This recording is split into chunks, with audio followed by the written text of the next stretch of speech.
Hello and welcome to Neighborhood Unitarian Universalist Church in Pasadena. Welcome to all members, friends, and guests here in person and virtually. My name is Mara Lepaluoto, and I'm a member of your Board of Trustees. Neighborhood Church creates and grows an inclusive community of faith connected by love, spirit, and service. We acknowledge our presence on the ancestral and unceded territory of the Gabrielino Tongva peoples, the traditional caretakers of the lands and waters of this campus. With respect for the rights and wisdom of the indigenous people, we acknowledge our harmful colonial histories and commit to decolonizing our own practices, to learning new ways of being in community and with each other, in good relationship with the indigenous people of this land and with the land itself. Today's service is led by 9th and 10th graders in Neighborhood's Rites of Passage program, yay, with music led by ROP and Neighborhood Church staff musicians, including Associate Music Director Wells Lang and guest percussionist Simon Carroll.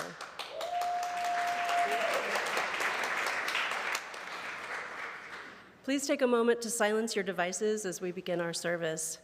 Thank you for joining us as we continue to prioritize connection over perfection in this hybrid service, which is streamed and recorded on YouTube. Families with young children are welcome in the sanctuary or the narthex. Several things are happening after the service. The Civic Action Letter Writing Group is meeting in the living room at 1 p.m. to write postcards aimed at registering voters in underrepresented communities. And you can also pick up packets of postcards and addresses at the social justice table to be completed and mailed at home. The Shakespeare group will meet at 1 p.m. at Zoom to discuss Two Gentlemen of Verona. There's a drop-in chalice circle at 1 p.m. in the dining room. Everyone's welcome. Stop by and see what a chalice circle is all about. The senior high is doing an item collection and fundraiser for the Pasadena Humane Society. So please bring in new and gently used pet toys, food, and other items to the spiritual exploration table. They'll be collecting that until next Sunday. There's also a collection box for monetary donations. And finally, there are some seats that remain in many Dining for Dollars events. So see the link in the newsletter for more information and directions on purchasing the last remaining seats before tonight's midnight deadline. Our order of service and more extensive announcements are available as a link in the Sunday email posted in the narthex or through the QR code on the back of your hymnal. You can always get more information on these and many other activities in our newsletter. If you're visiting and would like to find out how you can get involved, please stop by the welcome table outside. Again, welcome to Neighborhood Church, whoever you are and wherever you are in your spiritual journey. Welcome to this inclusive faith community connected by love, spirit, and service.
Good morning, Neighborhood Church.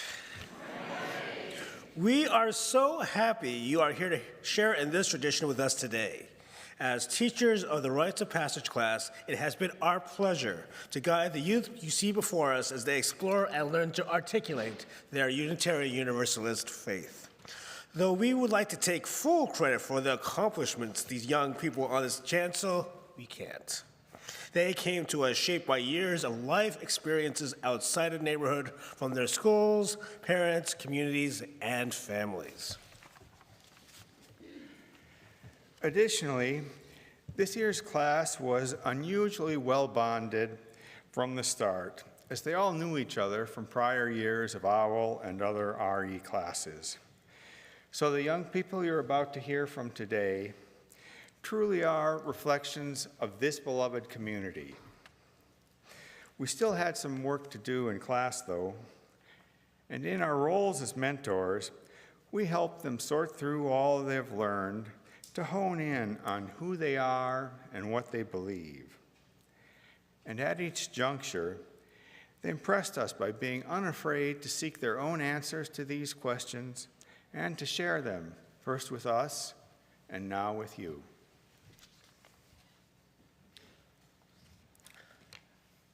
Every year at the beginning of January, I think, I'm not going to do this again. Because I don't know if you know this about teenagers, but sometimes when you say something to them, they don't listen. And then you have to say it again. And then you have to convince them that the thing that they said they wanted to do, it's time for them to do it. And as you're about to hear, what they actually put together is always worth it. This service for us signifies an end of their childhood and a bridge to adulthood. And even though today marks the conclusion of the Rites of Passage class, it's really a beginning. As their mentors, we now put our trust in you, our neighborhood community, to guide them as they continue to grow into thoughtful and contributing members of our UU faith.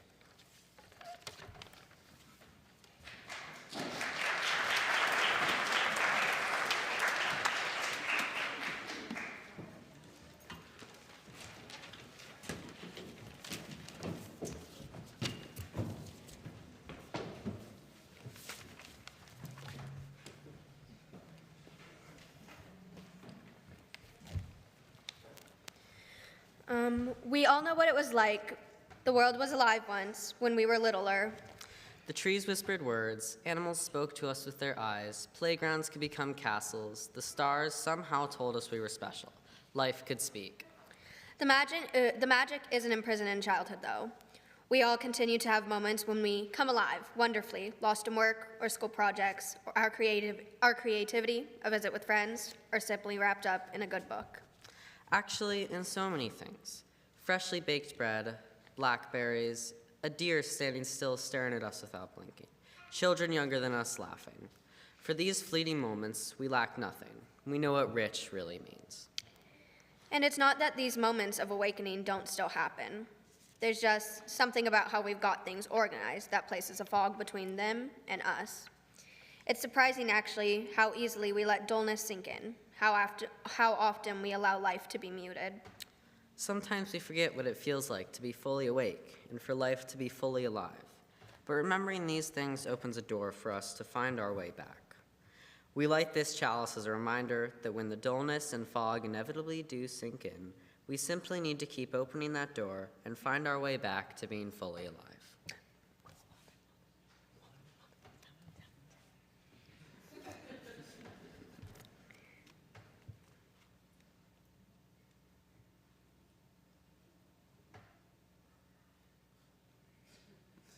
Please don't mind our mistakes, we're just children.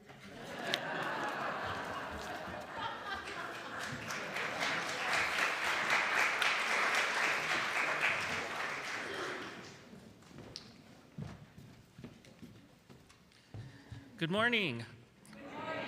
Please rise in body or in spirit and join in singing our opening hymn, The Circle Game, which will be projected on our screens.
I'm not crying, you're crying.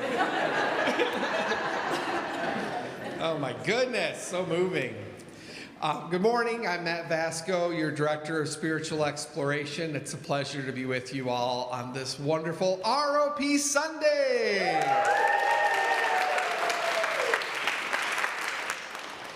I just wanted to take a brief moment to mention something that you'll see in the church newsletter this week.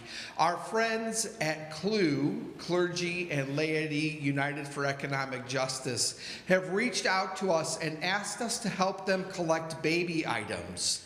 They are supporting migrant families who are being bused into Los Angeles from Texas. And they have a lot of toys and things like that that have been donated over the years, but they're short on some real essentials, including baby formula, baby bottles, and car seats, car booster seats, and strollers. So keep an eye out on the newsletter for that. You can bring them to the Spiritual Exploration table on Sundays, or you can buy online and have it shipped to my attention here at the church. And we're going to just keep this drive going until the need subsides. So you've got some time to collect things for us. Thank you. And could I have all the children and youth forward for a story for all ages, please?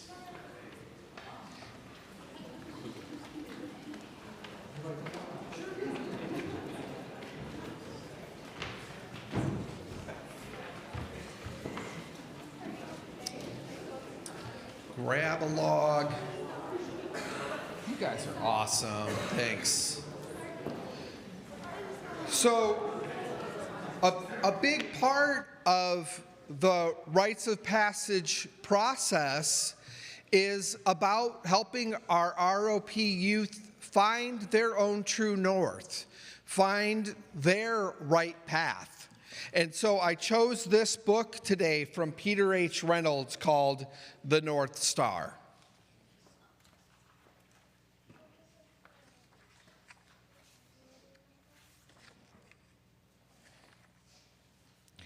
A sweet breeze met the boy as he awoke to his journey. I'll share with you too. He traveled on all fours for quite some time, and he grew, and he paused.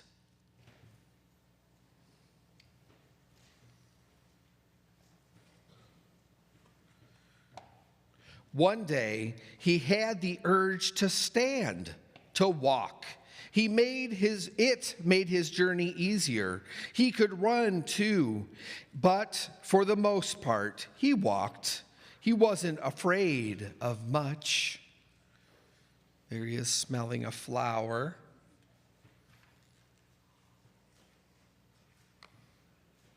He wandered the fields, exploring, sometimes stopping, sometimes going happily in circles, sometimes dancing, sometimes napping.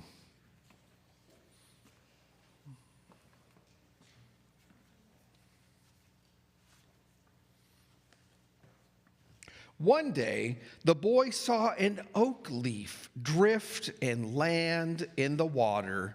He wondered how the leaf managed to float, the way the stars seemed to float in the night sky.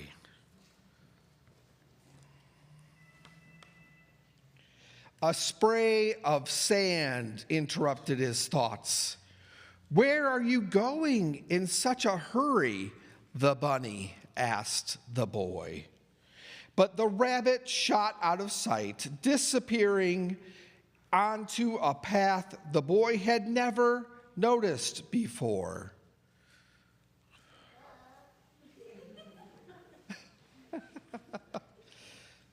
So the boy saw the rabbit shoot off.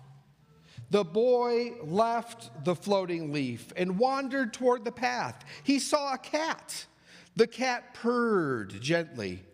"Where did the rabbit go in such a hurry?" the boy asked the cat. "He was in a rush to start his journey. It's time for you to start your journey too." We often talk about faith as a journey here at Neighborhood Church. "Oh, but I have been on a journey," the boy cried. "I've seen so many wonderful things. Some I understand and some I don't, like how that leaf floats on the water." "Well, that's fascinating," the cat said, "but I'd hate for you to be late. You don't want to be left behind." "Behind? Who's ahead of me?" "You wouldn't believe how many. You know, you're not the only one on this journey. Plenty ahead of you. Lots to follow."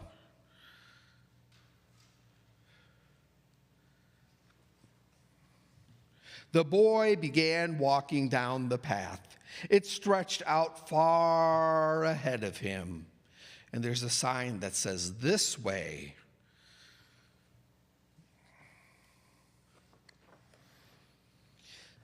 Signs kept pointing him along the way. Some parts of the journey were easy, and some were very difficult. And we see him walking across a shaky bridge. Looks a little scary. Although he was following the well-worn path, he had a growing feeling that he was lost. The forest seemed to be growing thicker. The soil was wet and muddy, making every step a struggle. Clouds had rolled in overhead, and the darkness closed in around him. Even though he was on the well-worn path, he felt lost. After many difficult miles, he could not take another step. He noticed an oak leaf drift from the sky. It sailed with ease. It swirled on a breeze and was carried deep into the forest. The leaf disappeared behind a grove of trees. Very mysterious. He stepped off the path to follow the leaf.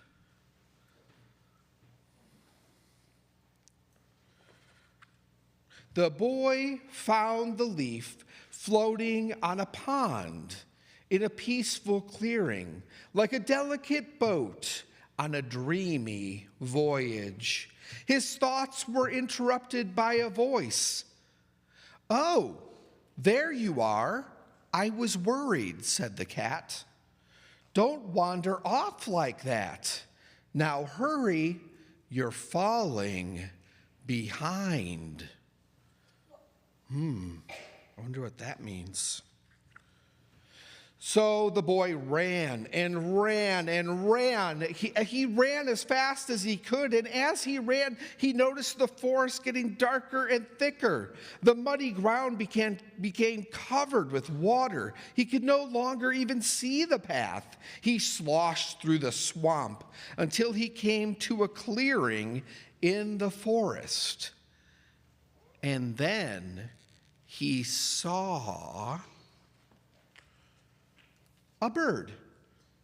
"You look lost," the bird said.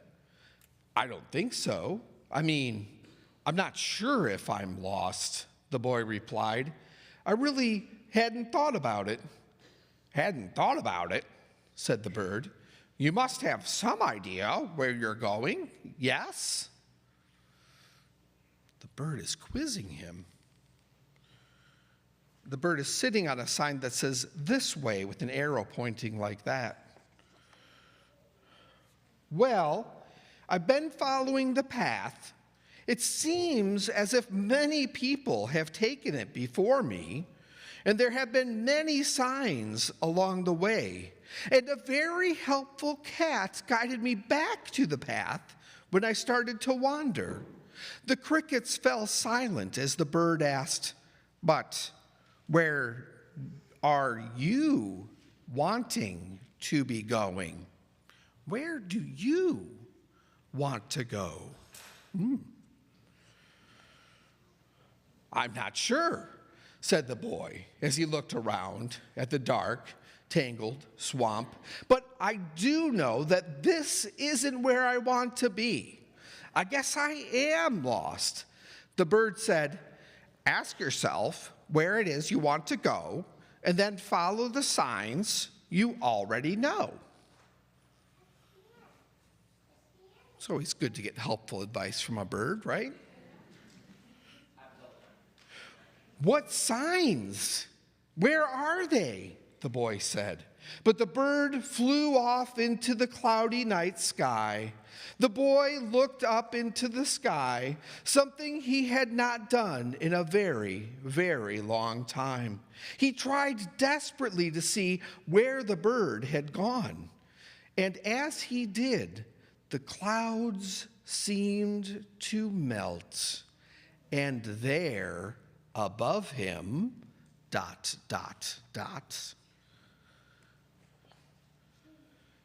was a star, a very bright star. The boy stared at the star and felt a pang in his heart, a tingling in his spine, a whisper in his ear.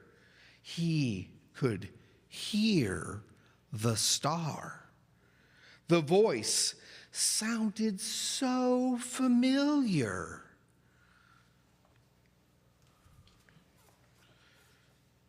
The boy began to walk toward the star. As he did, he noticed many other stars stretching out above him like a great big map. They had been there all along, waiting for him. He stopped and rested a moment, savoring his guiding stars.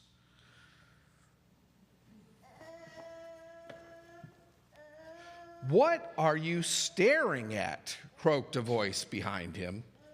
"What is up there? What is so interesting?" The boy waded closer and answered, "Stars. I'm looking at the stars." "What stars?" asked the frog. "I see a dark sky and mist and low green clouds." "You don't see them?" the boy asked. "They're helping guide me out of the swamp. Would you like to come with me?" The boy talked to the frog.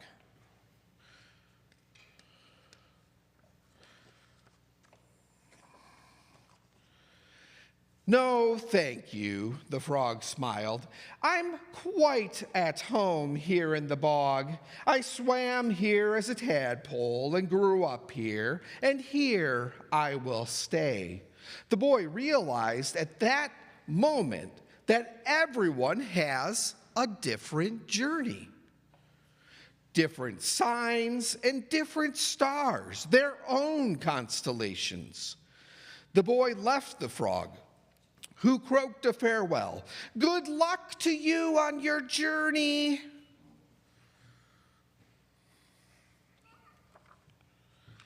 As he ventured beyond the swampy forest, the boy heard a cry.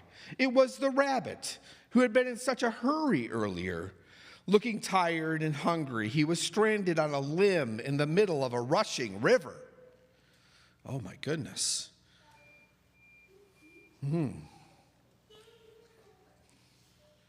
The boy waded out, but realized that the river was so deep, the rabbit was trapped.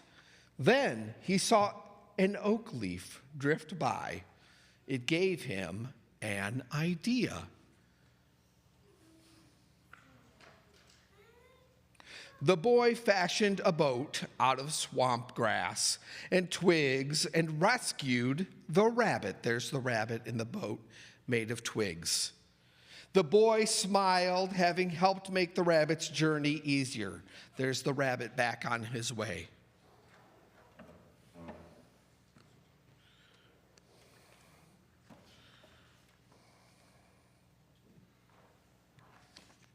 The boy looked up he noticed the star had become even brighter. His star had become even brighter. He followed the star, and as he did, the muddy ground grew drier, then grassy, then soft and sandy. Finally, he came to rest atop a dune, a sandy dune. There, below him, was a beach and a boat. A boat.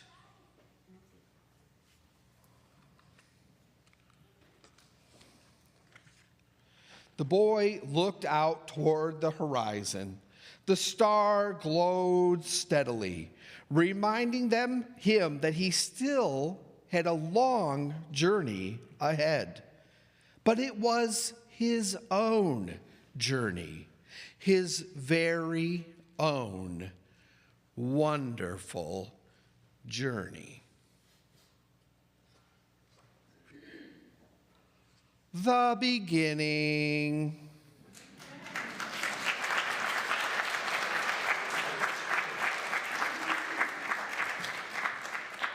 Okay, let's sing our children out to their spiritual exploration classes. Grades TK through 5, you have class today. So if you're in grades TK 1, 2, 3, 4, or 5, please go out the doors to your class. Middle school and up, you get to stay in and see our ROP youth give their faith statements.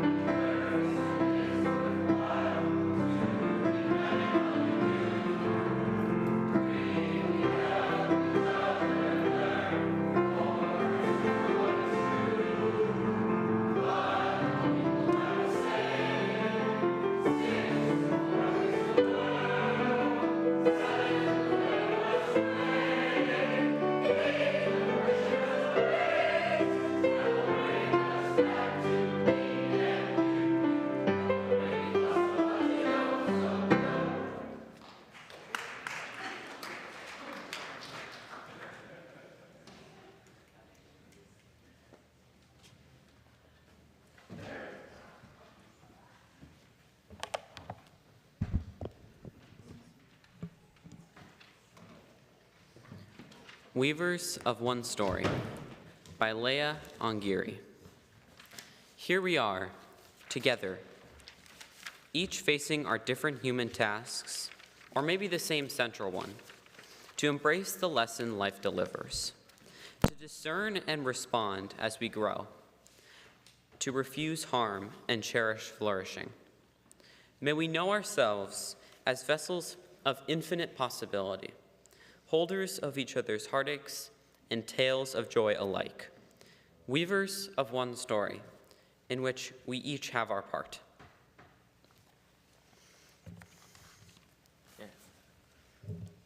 We are excited to be asked by the Share the Plate Committee to collaborate with them on selecting the organization for the Share the Plate collection during this service.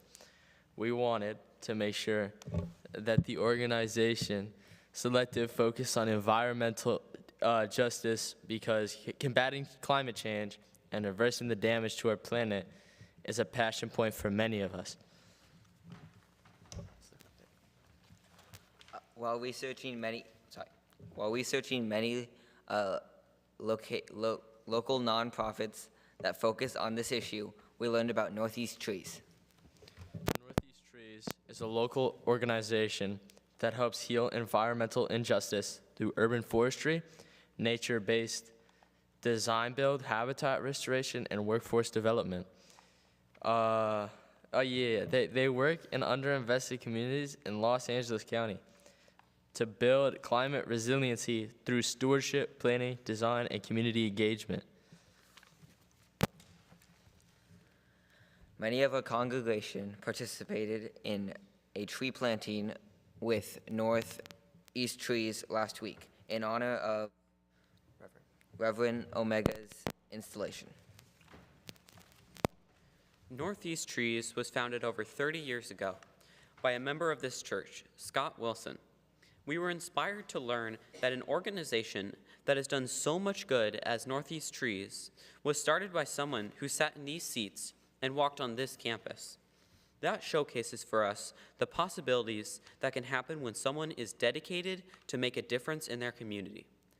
We hope that you will give generously today. Your donation will fuel Northeast Trees in their efforts to cultivate a more sustainable urban environment. Please contribute to make a tangible impact. Thank you.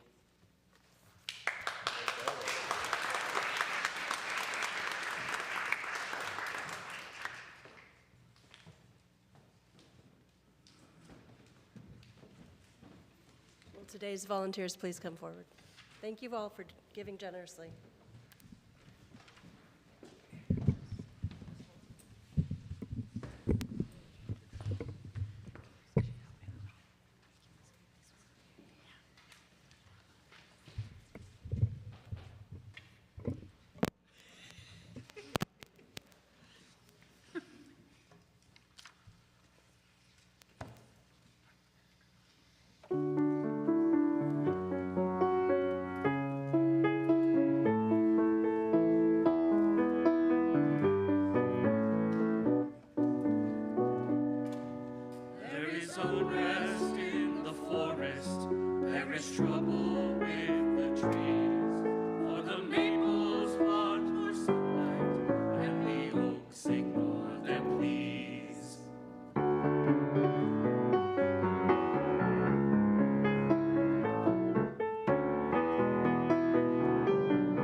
All right. Before I begin, I would like to have a quick shout out to my family who's supported me throughout my life, and also thank you to the mentors of the ROP and to the amazing choir. All right, I will begin now. Hello, my name is Hollis Roush. Hi, Hollis. Hello. I'm a son, a brother, a nephew, a grandson, a cousin, and a friend. I was born in Minneapolis and have lived most of my life in St. Paul, Minnesota, but have been in Southern California long enough to have lost my accent. When I was in 4th grade, I enjoy collecting things, reading, trying new food and activities, traveling, and learning. Some of my favorite activities are Model UN, robotics, yoga, tennis, and my internship at Huntington Medical Research Institute, HMRI, a research lab in Pasadena. Also, I try to schedule time at least once a week to play board games or video games with my friends, which I really enjoy because of the bonding and friendly competition it brings. I enjoy spending time with my family and going to my uncle's house on the west side. Additionally, I enjoy walking my dog in the park, an activity which I try to do every single day. When I was in 4th grade, during a routine checkup at the doctor, it was discovered that I had developed cholesteatoma, a rare condition involving a buildup of skin cells deep within the ear. It is typically caused when there is a perforation in the eardrum. If left unchecked, it can cause an infection to travel to the inner ear and brain, resulting in a life-threatening situation. In order to resolve the issue, I was immediately scheduled for surgery. After the surgery was completed, it was crucial for me not to get sick, resulting in the necessity to be pulled out of the school for approximately 6 weeks. Unfortunately, the first surgery turned out to be a failure, resulting in the need for another surgery. During this time, my parents decided it was best for me to begin homeschooling, which I still continue to do today. Homeschooling has brought me many great opportunities, such as being able to accelerate my academics, have the time to develop interests, learn how to prioritize work in an independent way, and most importantly, to develop an understanding on my beliefs on spirituality and faith. Throughout my life, I've had experiences with many different faith communities. I was baptized and attended a United Methodist Church in Minnesota for most of my childhood. After I moved to California at the age of 10, I attended Chalice, a Unitarian Universalist church in Newbury Park, until we moved to Pasadena about 1.5 years ago. Since then, I've been going to neighborhood church, and I participated in Our Whole Lives, OWL, Esperanza, and now ROP, Rites of Passage. The only spiritual experience that I've been exposed to are ones in nature, like looking into the stars and realizing how there is so much more to the universe than I could ever imagine. This New Year, I went on a meditation retreat in Northern California in the mountains. I would look and see the vast ocean of trees and fog and saw how pristine it was, and I thought how so much is out of my hands. But then I thought about what was in my hands, which is myself. I realized that there is so much humans think we can control, even though the one thing we can truly control is ourselves. Having this opportunity to experience different religious spaces and views has given me insight into what I want from a religion. In my opinion, there should be a clear difference between a religious space and one's own religious/spiritual journey. This is because a religious space should be a place which one discovers their own personal journey, not a place in which ideas or beliefs are forced upon them. However, for me, a religious space should also have a strong and accepting community to be able to support each other, even outside of a religious conversation. It should also give the opportunity for a personal journey for growth and self-reflection. Finally, it should be a place where people accept new ideas and look out for each other. In some ways, my ideal religious space relates to how I play board games with my friends. Everyone has the ability to bring a game, and we take turns deciding which game to play. It doesn't matter if you win or not, we still support each other. For me, I express and develop my faith through prayer, meditation, and by turning inward to develop myself more so than looking towards an external power. It is important for me to discover my beliefs through myself, not just blindly following a doctrine or being forced upon one. At this point in my spiritual journey, my faith is myself. I know that if I can achieve a strong belief in myself, I can carry that belief onto others, thereby strengthening connections with those around me. I have come to the conclusion that you don't have a positive connection with yourself, it is impossible to be able to create healthy relationships with other people. In order to be able to have belief in myself, I have found that it is necessary for me to take time for myself and focus on personal growth. Some tools I use are meditation, prayer, and being in nature, all skills which are grounding and wholesome. To be honest, I'm not fully convinced that an external deity exists. I hope that there is something bigger than me, hopefully looking out for me as well. And that's not to say that I don't rely on external powers. I rely on my friends, family, books, scholar, and my community for guidance and wisdom. I like being exposed to different faiths and concepts.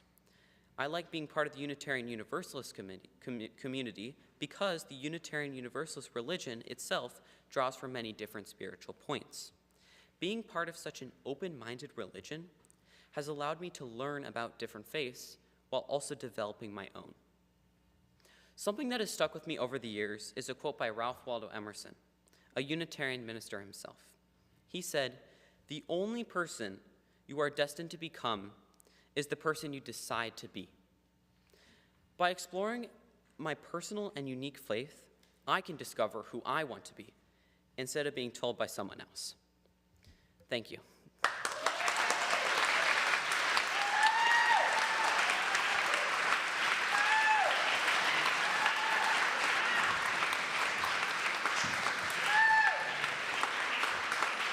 Thank you very much.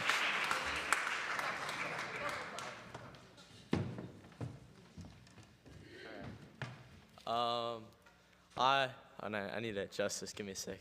All right. Hi, my name is Sawyer. Hi, Sawyer. I live in Santa Clarita with my two younger brothers, Fox and Dash. I'm not related to my parents or my brothers by blood, but I go through life with them no matter what, and that's what makes us family. I'm in 9th grade at Kenyon High School, where I'm on the track and cross country teams. That means that most days after school, and unfortunately some mornings before school, I'm running, often around in circles. More on that later. This year in school, I'm taking all honors and AP classes. I'm not thinking about college plans yet, but I like the challenge of harder courses. Even though I won't be in college for a few years, what I hear about the schedule seems great. With my current course load, it's not unusual for me to pull an all-nighter to complete an assignment. It's not, sometimes the assignments are big. Sometimes there are just a lot of them. One time was even the night before an exam in biology. As you may have guessed, I'm a procrastinator. I don't feel the motivation to do something until there's barely any time left. Then it's go time. Outside of school, skateboarding is one of my passions. Usually, I just skate around my neighborhood and try to do tricks off curbs. Sometimes I go to the skate park in Santa Clarita. There are people doing tricks, working on skills, or yelling about dumb things. It's pretty fun. Skateboarding is how I explore who I am. Every winter, we go to Coronado as a family with other family friends. It's pretty boring.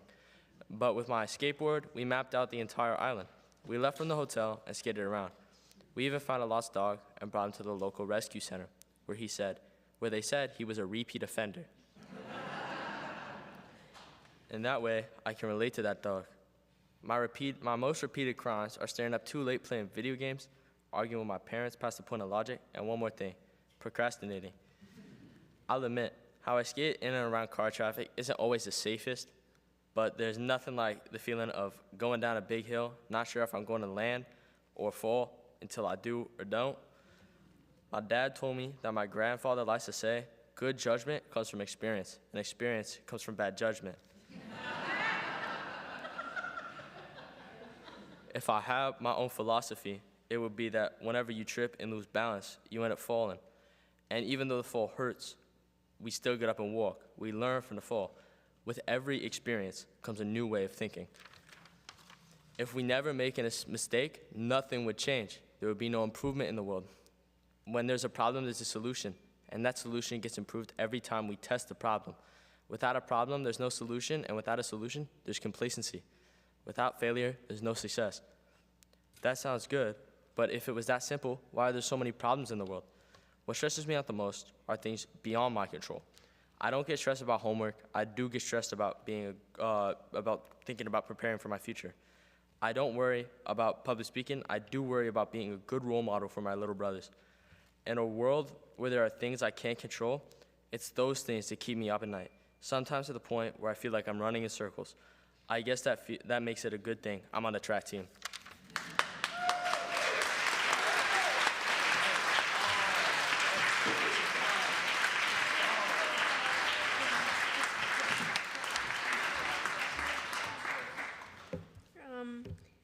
second.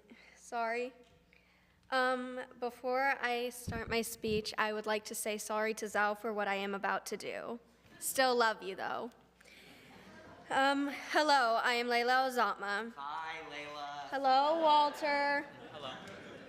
I am the youngest in my family with 3 older sisters. I am on my high school swim team, I am a Sagittarius, and I am also here to discuss my faith. Sort of. You see, growing up, I was constantly losing faith and gaining new ones. My grandpa on my mom's side was a hardcore Christian, and growing up, I was baptized and raised as such. But the belief in God and the Bible never stuck with me or made an impact. The only time I ever prayed was when my childhood dog was dying. I prayed he would survive, but he didn't, and that killed my last hope in there being a God. My dad was Muslim, but never practiced it actively, so growing up, I wasn't aware of the traditions or practices associated with it. My mom was a Christian, but also never practiced. It was the lack of faith and compulsion to the church that drove her to bring my sisters and I to a UU church when I was 3. I learned my principles because my teachers expected me to and attended church because my mom wanted me to go. I would have rather gone about my day, getting my hands dirty, and while making mud cakes and racing around my yard, grabbing random plants. I never had a religious faith or believed in anything. I was just always living. To me, life was always moving, and there was always something going on. Why would I take time to find out some belief or religion when I could simply frolic? My life when I was little was always moving, and I had to run to keep up with it, not question if there was some sky man who could curse me to be warm for the rest of my life since I'm gay. As I got older, I got more fear and terrors over irrational things. Things such as death, earthquakes, the sun exploding, serial killers, school shootings, and a million other things all caused me severe panic. All these fears and nightmares turned out to be what I now know as anxiety. Suddenly, my life seemed to get faster and faster as all these new potential threats seemed to arise. With this activity came this need to feel special or good at something. I wanted to be good at something that it would garner mere attention. I wanted to be in the spotlight. I admit I was and still am a bit of an attention seeker, but I'm still working and growing myself, so at this point it's just part of the process. Anyways, back to the story. So I tried multiple sports and tried to force myself to succeed in all of them. This caused me to seek validation and attention from other people. I wanted them to compliment me on my work, to make me feel like I was doing it right, to feel extraordinary. However, it caused me to grow tired, forcing myself to just do it, to keep going, so I could be special, so I could be impressive, so people could see me with admiration instead of the annoying loudmouth I felt like. Then quarantine hit, and I just hit a wall. Being stuck inside all day, I started feeling depressed. I just hit this wall, and I didn't know where it was coming from. By the time we went back to school in person, I was an anxiety-ridden, depressed mess. I hadn't taken care of my mental health and didn't know how to express my problems to my family or friends.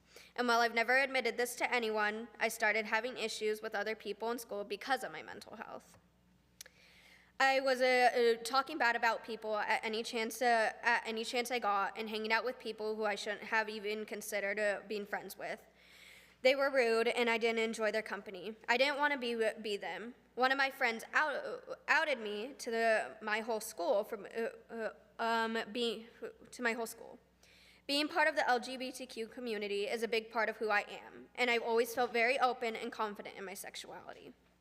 As my sexuality got spread around the school, a kid decided to call me a disgusting slur that has been used to degrade the LGBTQ for centuries. One that I expected to be called eventually, but not in a safe space like a classroom. Long story short, I had my first mental break and decided to switch schools. At the new school, I started feeling more myself. I went back to being loud and opinionated and fidgety, but that turned out to also cause me issues. People made fun of me and talked behind my back because I was too much or an annoying bitch, and this made me hit another wall of depression. I had never been called any of that before, and before that, I had loved my personality. I had always thought being loud and opinionated was normal. I grew up with 3 sisters, and I'm Arab, so these traits are basically genetic. My sisters are loud and obnoxious. My dad is the loudest in any room. Love you, Baba. in any room, and to be Arab, you have to know how to scream over a crowd, because the one person at a time rule doesn't exist. At my old schools, I was popular for being loud and crazy, and suddenly it felt like the very thing I had that gave me my boldness was being used as a knife to stab into me. The next year I got sick, and I might have over-exaggerated it just a bit. I didn't want to go to school and face people that would mock me and whisper about me, and the people who did this were in all my classes, which caused me to just find more excuses to stay home. I was tired and beginning to believe what they said. I wanted to dull my sparkle and be normal, but soon my grades began to suffer, and I felt myself falling into the same mental state I had while in quarantine, except this time I felt I had a little more support. The first conversation where I felt like my sister Noreen actually loved me and thought of me as more than an annoying little sister was the conversation that led me to pulling myself together and going back to school. She invited me outside to hang out while she smoked, which I thought was a bit weird, as she was always yelling at me to go away. Being the younger sister, my older sisters didn't typically want me around while they talked about all the boys they make out with. I, of course, only kiss girls. I was honestly so desperate to bond with her that I immediately raced outside, where she started to talk to me about school, telling me how she was made fun of for her personality, and she attempted to change herself so much that it ended up causing her a lot of the issues she faces currently. Then she talked to me about how eventually she found joy in annoying these people because they were so pathetic, hating her for not fitting the mold, for being bold and arguing and being loud, and how these qualities taught her to love herself and made her enjoy annoying people who lacked the sparkle and personality. What she told me really made me feel strong. I went back to school the next day, and when people would whisper about me, I would get very loud and say something so random and controversial that they would immediately stop. I graduated the 8th grade with all A's and a new strength in enjoying making fun of people's hatred toward me. But then I hit high school. It wasn't the same as people talking about me, but more like people would stop their conversation if I came up and would stare at me as I spoke. Fun fact, these were the same people who made fun of me in middle school. I started getting very frustrated because I couldn't meet any new people that I could bond with, and I started being very flaky. I refused to complete sports I had really wanted to do, and was getting very anxious going to different classes because I just felt so alone. This is funny because I'm basically never alone, because my mom teaches at the school and my sister goes to it. I felt super ugly as a person, inside and out. One day, my sister Camellia bought me a blush. Now, I had never really tried makeup or anything, but had heard and seen that made some people feel better about themselves. I decided to try it. The first time I wore it, I felt more confident, like an Instagram baddie. I began to be confident and comfortable with others once I started wearing makeup. It was like a mask to me, something that made me stand out and be more approachable. Don't get me wrong, I didn't act any different. I just felt stronger and more confident with who I was. I would ignore people who tried to talk to me after rolling their eyes, and I started putting more focus into who I was. Am I still insecure? Yes, but I refuse to let anyone see that anymore. I am no longer a little girl who fights to be special because I want validation. Before I continue to my conclusion, I feel there's one person in this crowd I very much need to I need to honor, and that is my Baba, who has helped shape me and who I am as a person today. My father is Palestinian, which I've always known and been aware of. My family comes from a refugee camp in the Gaza Strip known as Han Yunis. Before I was born, the opportunity to get to know my family and Baba's home was taken from me. I wish I had gone to visit when I was little. I wish I had gone to see the sea my dad always talked about, to play at the beach with my family and experience my culture. But I didn't because of the occupation and human rights abuses committed against the Palestine and the Palestinian people. Sorry, I lost my place. I didn't get that childhood. Because I didn't get that childhood, I don't feel as connected to my heritage or my culture. Everything I know and have is from my Baba, from what he's told me and what I've heard on the news. Listening to the news and hearing the damage and death happening in Palestine has always caused me anxiety, wondering if it could be a family member, and saddened to knowing how it hurts my Baba. While my connection to Palestine isn't strong, my belief in freedom and justice for Palestine is. I hope and I know a day will come where the news from Palestine won't hurt me, but uplift me. I am happy with who I am, and I have friends like Sawyer and Walter who love me and my personality, and don't think I should change. They didn't make fun of me or my personality. They are simply my friends. My name is Layla Ozama. I am loud and confident. I like to argue and win. I like to be blunt, and I refuse to let anyone take this from me. I have faith that there are people out there who will love me, for how I act, and I won't let anyone take this from me again.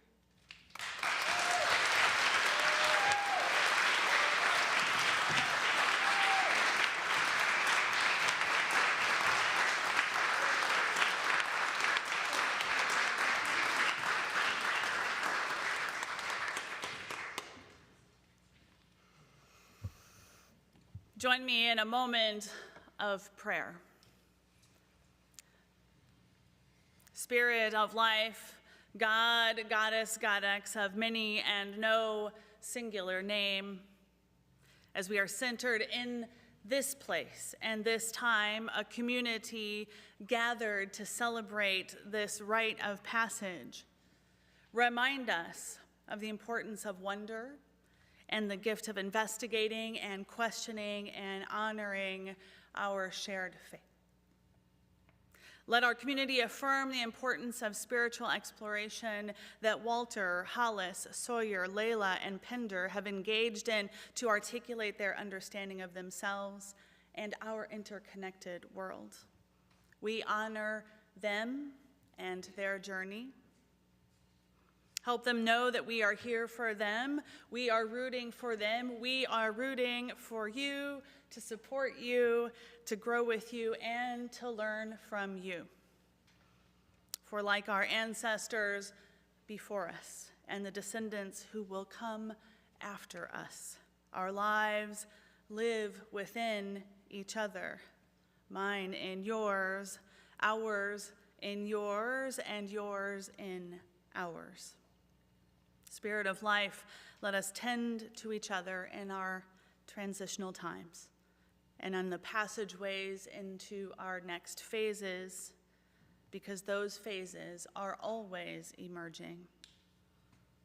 May your journeys as Unitarian Universalists be filled with friends who support you when you are happy and when you are sad, friends who will help you form deep questions and who might offer some good answers, and a community here who will always help you find your authentic and whole selves. May it be so.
Good morning.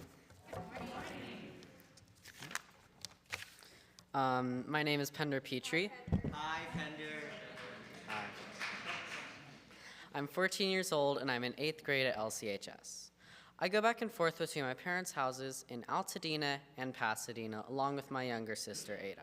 She's in 7th grade and also here at Neighborhood. When I'm not at school, I enjoy many pastimes, including biking with my friends around Altadena and tending to my many indoor and outdoor plants. I'm coming to Neighborhood Church now, mostly because my dad is making me. Thanks for that. But since I don't like to change my sleep schedule over the weekend, I'm already awake on Sunday mornings early, so here we are. As many of you know, I came to this church a lot since the time I was born because my mom, Hannah, was the minister. I remember coming here every Sunday and often for special events. I would play in the forest, which I now know is just an area with trees. It felt so much bigger when I was only 5. I also remember a time when I was sliding down the banister outside Neighborhood House and fell off and started crying. I think it was during a wedding, and my mom had to excuse herself from her ministerial duties to make sure I was okay. Hiking and camping have always been things my family does together. Being immersed in nature throughout my life has shaped me as a person. When we talk about the web of life and that we are all connected, I think about an experience I had this past fall with one particular plant, a red anthurium. If you don't know the name anthurium, it's a plant that often blooms around Christmas with heart-shaped flowers and with red heart-shaped flowers and shiny green leaves. I love their leaves. Under the care of my dad and sister, this little plant had been relegated to a frog cage where it was fertilized by the frogs, but not sufficiently watered. Somehow, I got the strange feeling that with a little bit of love and care, it could do better. There were no buds or any physical signs of flowering on the plant. Still, the red anthurium and I connected on some sort of spiritual level. It's like I heard it telling me that it was going to flower soon. Even though I would only stare at it, or even though I would only water it every 2 weeks, I would stare at its shiny green leaves every day. It's not like the plant spoke to me with words, but I felt connected to it through a frequency that we as people are not usually tuned into. Lo and behold, I woke up and saw my red anthurium was forming buds. It's been 3 months and it's still flowering. I'm not sure when or where I first heard it, but I often think of the First Nations proverb, "We do not inherit land from our ancestors, we borrow it from our children." I like this quote because it contradicts our normal way of thinking, where we think about ourselves and immediate gratification. Instead, this invites us to consider the future and future generations. It challenges us to make sure we preserve the good parts of the world. It challenges us to make sure we preserve the good parts of the planet. As the world heats up, nature is the first to pay the price, and a world without nature would be quite depressing. One of the things I love most about nature is how easy it is to share with people. One of my favorite ways to be in nature is by going on hikes or bike rides with the people I love. I have countless memories of my dad and I going on bike rides together and my mom and I going on hikes. Of all the places I like to go, one of the best is the Angeles National Forest, specifically the Arroyo Seco and Hahamunga Park. When I'm at my mom's house, I can bike to school through Hahamunga and get to see all the wildlife in the stream and under the shrubs first thing in the morning. It's always there and it's always a treat. While I take meaning from nature, I don't believe in a higher power as part of or the cause of nature. Nature to me is nothing more than an intricate system of balance, and as soon as one species gets out of line, it tips the scale and gets put back in its place. Humans. Just as nature is one big balanced system, so are our lives. If you work too much, you get burnt out. If you play too much, you don't get any work done. For me, balance is the key to a happy life. It reminds me of a book I read called Dopamine Nation, Finding Balance in the Age of Indulgence by Anna Lemke. One of the key concepts involves a description of humans as having a pain-pleasure balance scale.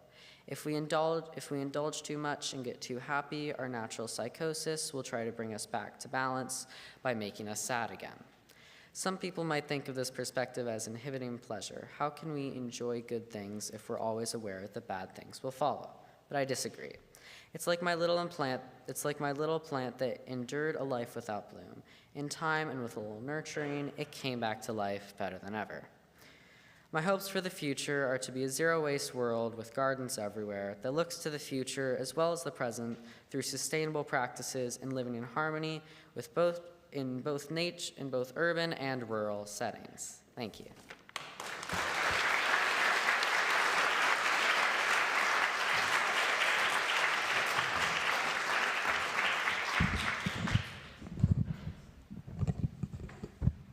There we go. Okay, got it. Hi. Hello, my name is Atticus Walter Escott. Sorry. Please call me Walter. I am 15. I go to Renaissance Arts Academy, a performing arts charter school on San Fernando Road. There, I'm in the dance program, which means I do 2 full-scale productions each year. I live in Pasadena with my dad. You know where Woodbury meets Lincoln? You know the 24-hour fitness? It's there. It's around there. Yeah. And Mount Washington with my mom. At my mom's house, we have a dog, and at my dad's house, we have 6 cats. I know, a lot of cats, but like 6 cats. My oldest sister, Hazel, is now in college, but she also did ROP. I like playing video games, I like doing ceramics, and a card game called Magic the Gathering. I am an extrovert. I am talkative. I am not shy about having a big personality. On top of that, let's just say I'm a hugger. When given consent, of course. My earliest memories of neighborhood church are being on the patio, eating sugar cookies. You know the ones that are scalloped and with the hole in the center? Yeah, those.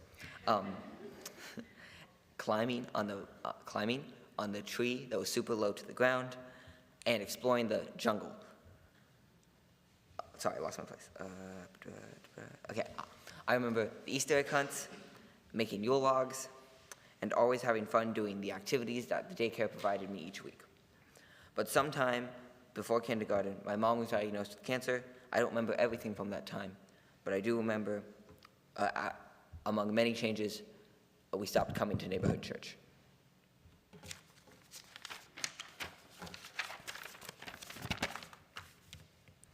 Happily, my mom is now in remission. She also works at my school, so I see her every day. OWL in 4th grade and then in 8th grade is what brought my family back to neighborhood. I don't remember what we learned in 4th grade at OWL, but who does? So, but let's just say 8th grade OWL made a big impression. At my old school, my personality would sometimes be too much for people. Some people would literally walk away from me when I tried to talk with them. They'd tell me I'd always come on too strong and made fun of me for having an optimistic outlook on life. I still get bullied to this day, but I've learned to not care. Before starting at Lynn Arts, my community at neighborhood church helped me focus on how to make connections work. Really helped me focus on how making connections worked, helping me figure out how to make friends without completely changing who I am as a person. Even though we became friends at church, messed up. 8th grade OWL is where I met Layla, Sawyer, Pender, and Hollis. They are why I love this church so much. Neighborhood helped me connect me with friends at a point where it was really awkward for me. Even though we became friends at church, we're UUs, so as you can imagine, we don't spend much time talking about God. Still, the ideas of God seem to pop up everywhere in my life. One of my favorite TV shows right now is Doctor Who, and there is not enough time to summarize the 4,079 bajillion seasons of that dang show, but in short, throughout the series, with many actors portraying different versions of the Doctor across many seasons, there is a number of supporting characters who appear in an episode and claim to be a god. Because many of them are eternal beings, or sometimes they just existed long enough to say they're gods, or have godlike powers. No matter how many times one of these characters shows up, the Doctor and their companions usually have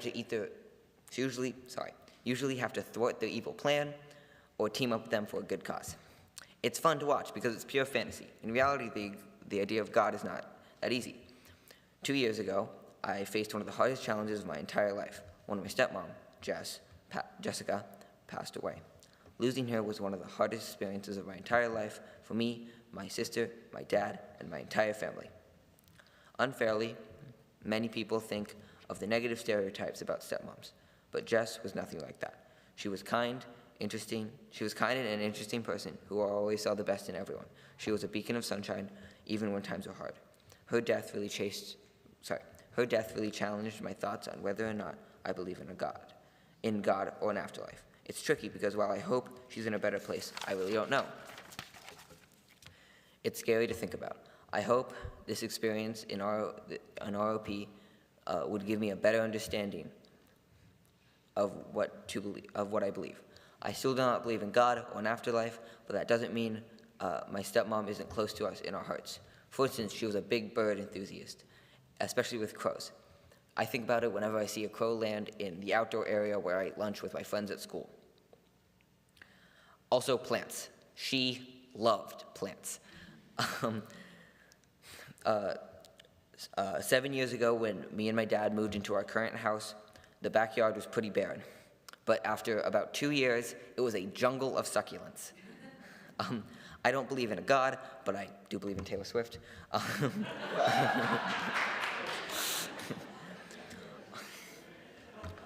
I'll borrow a line for her to say to all of you, isn't it just so pretty to think all along there was some invisible strings tying you to me? Also, my favorite doctor is the 10th. Thank you.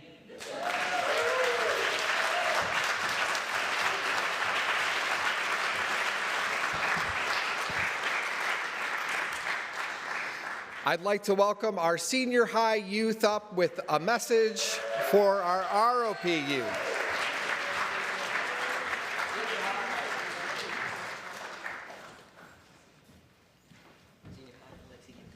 First off, ROP youth, we need you to line up. Ladies first. Whoa, I was here first. Okay. Good morning. Good morning. No, to face the crowd, both of you. Okay, we'll try that again. Good morning. My name is Juke. And I'm Hi. and I'm Camellia. We're the senior high class. Hi, senior high class. We are so excited to welcome you all to the senior high and into this new season of your life. We both remember doing ROP and the nerves that come with it, and the courage that it takes to come before the congregation telling your stories and faiths. So many nerves. Senior high is a home and a family that will always be here for you and to support you in whatever way you may need. We congratulate you and are proud to watch you bridge into this new season of your life and welcome you on behalf of senior high to a class with open arms and a loving heart. We can't wait to see what you do and be with you on this next phase of your journey.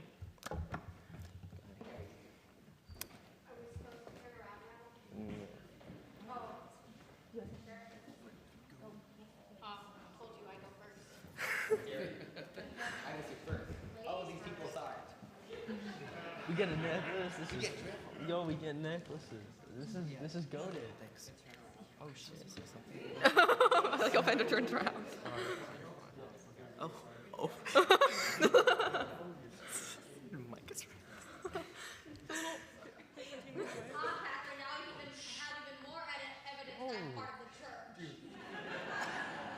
Great. Yeah, but this one is fine. Did you guys supposed to say something about necklaces? Like these necklaces made these necklaces help you remind you of something. Sorry guys, we didn't practice this. Yeah, we didn't. Were you here for my speech? I didn't see you. Okay. Oh, shoot. This is fire. High quality backup. Okay. Yours was just pushed.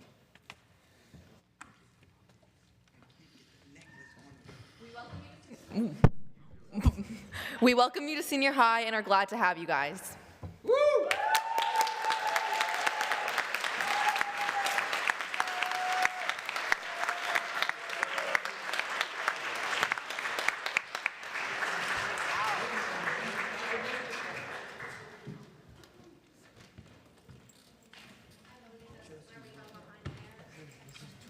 Oh, I gotta get my. I gotta go. Wait for me, guys. Oh, you still have to. No, we gotta do this first. What solo? Please rise in body or in spirit and join in singing our closing hymn, number 140, Hail the Glorious Golden City, in your great hymnals.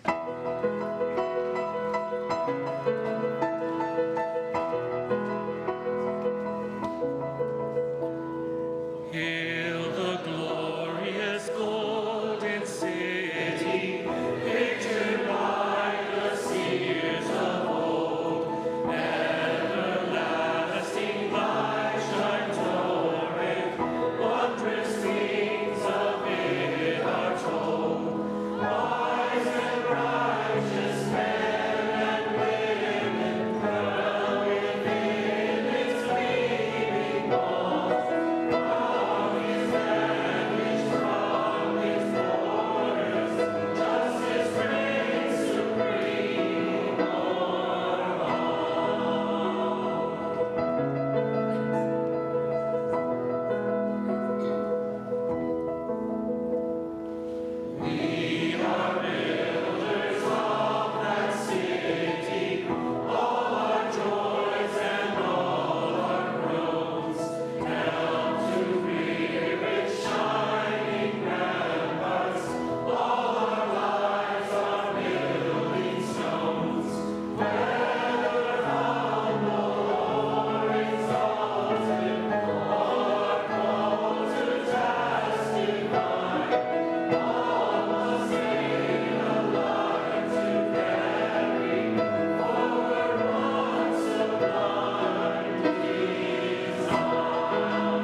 All right. Thank you for honoring us with your warm and receptive presence. As we go forward into this frightening, exhilarating, confusing, miraculous world, may we offer our comfort to the afflicted, our love to those who are lonely, and our wish for all to be safe. And for all who seek God, may God go with you. For all who embrace life, may life return to your affection. For all who seek a right path, may the path be found, and the courage to take it, step by step by